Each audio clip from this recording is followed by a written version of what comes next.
반갑습니다. 멸신사입니다. 4년 만에 한국과 일본의 관계가 개선되었습니다. 한국에서 내민 손을 일본에서 맞잡았습니다. 중국이 항만에 있는 크레인을 저렴한 가격에 납품해 미국 물류 정보를 수집하는 등의 스파이 활동을 해왔다고 보고 미국 국방부가 조사에 착수했습니다.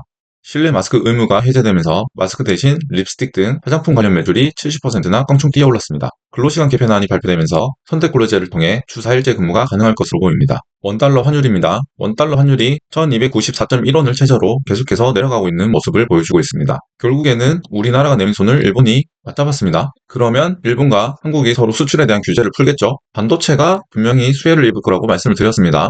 그러면 당연히 해외에서 보는 눈이 한국과 일본이 함께 발전할 것이라고 생각하겠죠. 그러면 한국으로 투자가 몰릴 것이고 해외에서 자금이 들어올 거니까 삼성이 한국을 대표하는 기업이죠. 그래서 삼성이 올라갈 겁니다. 그리고 해외에서 자금이 들어오기 때문에 환율이 내려간다고 말씀드립니다. 뒷북도 이런 뒷북이 없습니다. 그죠? 기사를 보실 땐 그냥 그렇구나 하고 넘기지 마시고 잘 분석하고 생각을 많이 하셔야 돈이 모입니다. 대부분 뒷북 기사가 많이 나오기 때문에 여러분들이 신문을 보고 돈을 못 버는 겁니다. 이런 기사도 마찬가지입니다. 기사를 보실 때 철강 발전 조선 항공이 수소 기술을 이용해서 더욱 발전하고 ESG 기업으로 자리매김할 거기 때문에 철강 조선 발전 항공 관련주를 사야 되겠구나 이렇게 생각하시는 게 아니라 수소 관련주를 사야 된다는 겁니다. 왜냐하면 수소가 공급이죠. 수소가 공급이고 철강, 조선, 발전, 항공이 수요층이죠. 이렇게 수요층이 한층 더 늘었고 수요가 늘고 있다는 얘기를 하고 있기 때문에 수소 관련주가 분명히 뛸 거란 말이에요. 그 다음에 봐야 되는 게 차트의 기술적 분석입니다. 이렇게 HTS나 MTS에 들어가 보시면 테마주를 보는 곳이 있습니다. 테마주에 보시면 수소 관련 테마들이 있겠죠. 여기서 차트상으로 지금 충분히 저평가되어 있다 라고 생각되는 주식에 들어가세요. 그리고 존버하시다 보면 충분히 돈을 벌 수 있습니다. 왜냐하면 수요가 늘어나는 걸 봤으니까 당연히 공급하는 곳이 돈을 벌겠죠. 지금은 효성화학이 가장 좋아 보이네요. 적정 매수 가격은 13만 3천원에서 14만원 정도로 보이고요. 12만 5천원까지도 내려갈 가능성이 있습니다만 마이너스 10% 정도는 충분히 다시 올라올 거라고 보이기 때문에 여기서 잡았으면 12만원까지도 내려가더라도 걱정하지 말고 기다려보는 것도 좋을 것 같습니다. 미국 국채 수익률입니다. 미국 빅스텝 때문에 계속해서 올라주는 모습을 보여주고 있습니다. 코스피 지수입니다.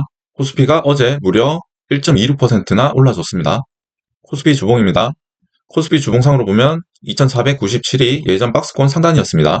그렇기 때문에 2497이 되면 한 번쯤 움찔하면서 살짝 내려갔다가 다시 올라가지 않을까 하는 생각이 들고요. 그렇기 때문에 2497이 이 방송을 보시는 분들은 2501을 찍는지 못 찍는지만 봐주세요. 2501을 넘겨서 조정에 들어간다면 분명히 계속해서 올라주는 모습을 보여줄 거라고 생각하기 때문에 안심하시고 조정 줄 때 기다리거나 조정 줄 때 신규로 더 들어갈 수도 있겠죠. 어제가 경칩이었죠.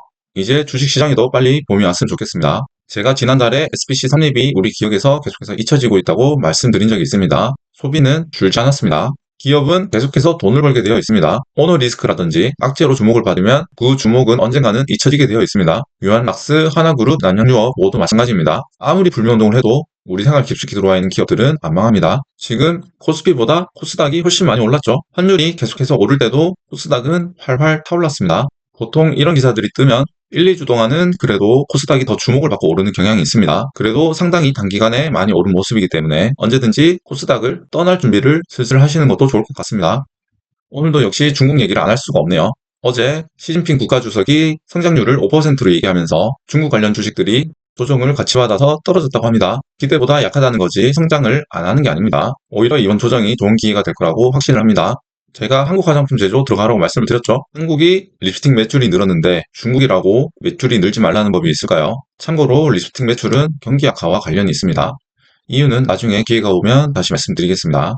방금 전에 기사 말대로라면 원유 가격이 떨어져야 되는 게 맞겠죠. 오히려 유가는 올라간다는 서로 상반된 기사가 나오고 있습니다.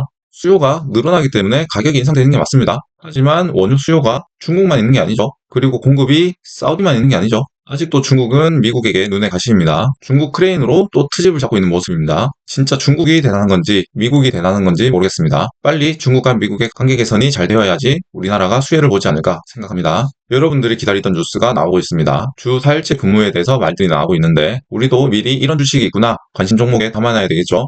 첫 번째로 여행 관련주 관심 종목에 담아놔야겠죠. 두 번째로 집에서 밥을 많이 해먹을 거기 때문에 이마트라든지 대상, CJ 프레시웨이, 풀무원 같은 식자재 유통 관련주, 세 번째로 게임, OTT, 야놀자 이런 여가 관련주를 한번 검색해 보시는 것도 좋을 것 같습니다. 다시 한 번 더 하이브와 SM 지분 싸움으로 눈치 게임을 하고 있는 중입니다. 하이브가 공개 매수로 지분을 1%밖에 확보를 못했기 때문에 카카오가 다시 한 번 더 들어가 볼 만하다고 생각하게 만들 수가 있죠. 카카오 측에서도 어떻게든 하이브에게 타격을 주려고 할 거기 때문에 공개 매수에 다시 참여할 가능성이 꽤나 높습니다. 하이브와 SM 싸움이 또 어떻게 흘러갈지 지켜보도록 하겠습니다. SK온이 배터리 전시회에서 LFP 배터리를 시제품으로 내놨습니다. 자꾸 테슬라에서 리튬이온 배터리보다 LFP 배터리 사용을 늘리기 때문에 SK도 LFP 배터리 개발을 하지 않았나 생각이 듭니다. 부동산 투자를 하시는 분들이라면 아파트를 사거나 대지 지분이 많은 거를 사셔야 됩니다. 대지 지분이 뭐죠? 땅이죠, 땅. 땅을 많이 갖고 있는 건물을 사셔야 됩니다. 상가를 살 때도 여러 건물이 함께 있는 건물에 상가를 사는 것보다 내 땅을 가지고 있는 알짜배기 땅을 보고 사는 게 훨씬 낫습니다. 그래야지 손해를 안 봅니다. 이런 지식산업센터는 대지 지분이 작기 때문에 가격도 잘 안 오르고 투자에 실패할 확률이 높습니다.